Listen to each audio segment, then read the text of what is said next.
Welcome to The Newsworthy. All the day's news in less than 10 minutes. Fast, fair, fun, and on the go. Today, we're talking about a federal pay freeze and the famous names at Aretha Franklin's funeral.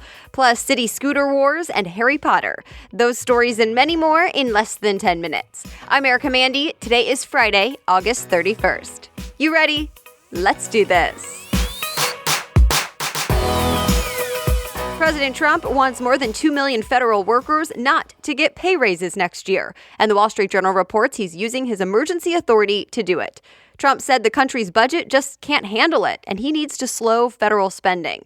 The pay freeze does not apply to the military. But critics like some Democrats and workers' unions are not happy. They pointed to Trump's tax cuts that increased the budget deficit to $1 trillion. That's how much more the government spends than it gets in taxes. Current law gives federal employees a 2.1% raise on the first of the year. But if the president gets his way, that will be gone. It's not set in stone, though. Congress has to either approve or override this. We'll see in the coming weeks. Well, the deadline is here. The deadline President Trump gave to Canada to get on board with a new trade deal or be left behind. Remember, the U.S. and Mexico came to a preliminary agreement earlier this week to rework the North American Free Trade Agreement, called NAFTA, a deal that's been between the U.S., Mexico, and Canada for nearly 25 years. Now, the world is waiting and watching to see if all three countries will stay in that deal or not. The Washington Post says even though there's a deadline today, that's probably a negotiating tactic and not necessarily the absolute final day. Especially because some members of Congress say they won't back a new NAFTA deal unless all three countries are involved. Expect updates on this one soon. And by next week, we'll be able to talk more about what this new trade deal actually looks like for each country.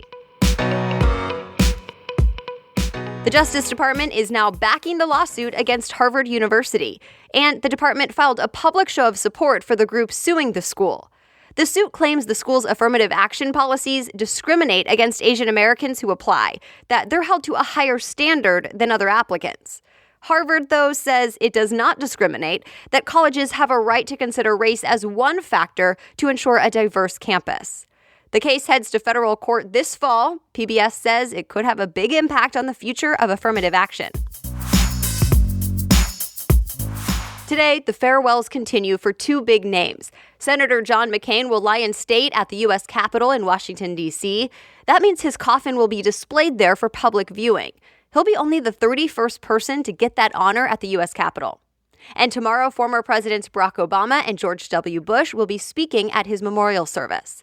One of his longtime friends told CNN he thinks McCain specifically wanted the two men who defeated him for president to speak as an example to America that political views and contests are less important than commonalities.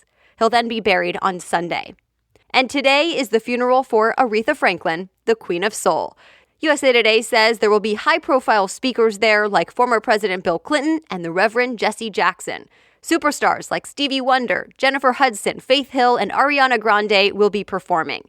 In person, it's a private ceremony, but you can feel like you're there. The all-day ceremony will be live-streamed online and on TV starting at 10 a.m. All right, a quick break now for our sponsor, FabFitFun. And if you're not familiar with this, FabFitFun is a seasonal subscription box that makes it feel like your birthday or maybe Christmas 4 times a year. The fall box this year is pretty epic. It has a value of more than 5 times what you actually pay for it. And I personally love the variety. You get beauty, fitness, fashion, and lifestyle products all in this one box. And full-size products, by the way. A couple of my favorite items in the fall box, a Vince Camuto vegan leather tote, a beauty blender, and a stainless steel teapot or coffee press. So this box is normally $49.99, but you get a value of more than $200. And you can use the coupon code NEWSWORTHY, all one word, NEWSWORTHY, to get $10 off your first box at fabfitfun.com. And for the guys listening, I'm telling you, this is a great gift option for the lady in your life. You'll be her favorite person 4 times a year. The fall box will sell out, so go to fabfitfun.com, use the code NEWSWORTHY, and treat yourself. All right, now back to the news. Today, it's all eyes on the Williams sisters. Venus and Serena Williams will be competing today at the U.S. Open. It's the 3rd round, and the AP says that's the earliest sister showdown at a major tournament in 20 years. They've both won the US Open in the past. Sarita said they make each other better, and at this point, they're sort of used to playing each other. Well, each city in the U.S. seems to be deciding for itself which electric scooter companies it's going to allow. CNET reports San Francisco just decided on only 2 companies, Skip and Scoot. Other well-known companies like Bird, Lime, and Jump, for example, did not make the cut in San Francisco and will not be getting city permits.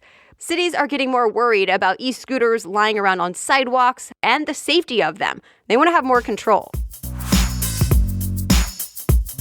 YouTube wants to help you make a difference in the world. It's called YouTube Giving, and the company is testing these new features right now with just a few people. Adweek says it means YouTube creators can raise money for more than 1 million qualified nonprofits right on the video platform with a donate button and everything. At least during the testing phase, YouTube is covering all the fees, so 100% of donations will go to the selected nonprofit. This new test kicked off with a campaign to raise money for St. Jude Children's Research Hospital. It involved a dozen gaming YouTubers. Apple just bought a startup that makes lenses for augmented reality glasses, which means at some point, Apple might come out with AR glasses. AR allows you to see digital images overlaid onto the real world. For now, Apple is staying pretty quiet about any AR glasses plans. But we will be hearing from Apple and learning more about the newest iPhones and watches in just a couple of weeks. The next big event is officially set for September 12th. TechCrunch says there may have been a hint in the invite. It said, "Gather round" with a large gold circle. Stay tuned. Well, it's been 20 years since the first Harry Potter book hit store shelves. It was on September 1st, 1998, when people got their hands on Harry Potter and the Sorcerer's Stone by J.K. Rowling. Of course, since then, it's inspired not just more books, but also a film franchise, touring exhibits, concerts, and amusement parks. In fact, in celebration of the 20th anniversary, Bustle found out you can read the first book for free until September 10th. You just download the free Libby app and connect your library card, and you can rent a digital copy for free and without any wait lists. So Labor Day is this Monday, the first Monday in September. It's, of course, the federal holiday when we pay tribute to American workers and all their achievements, and maybe have the day off work too. So I figured we would end with this story today. The Wall Street Journal cites a new report that found more than half of U.S. workers are satisfied with their jobs. That's the highest level of satisfaction since 2005. Apparently, people feel better now about their pay and job security.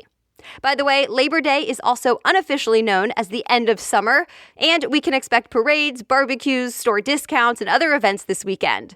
And a heads up, because of Labor Day, there will be no episode of The Newsworthy on Monday, but we will be back on Tuesday. And that's it. You are all caught up. Thanks again for listening, and don't forget to grab your FabFitFun box with the code Newsworthy. You can always read more about any of the news stories that caught your attention today at thenewsworthy.com. Just click episodes and find today's date. The Newsworthy is ready for you every day, Monday through Friday by 4 in the morning. So I'll be back with more news on Tuesday. Have a great holiday weekend.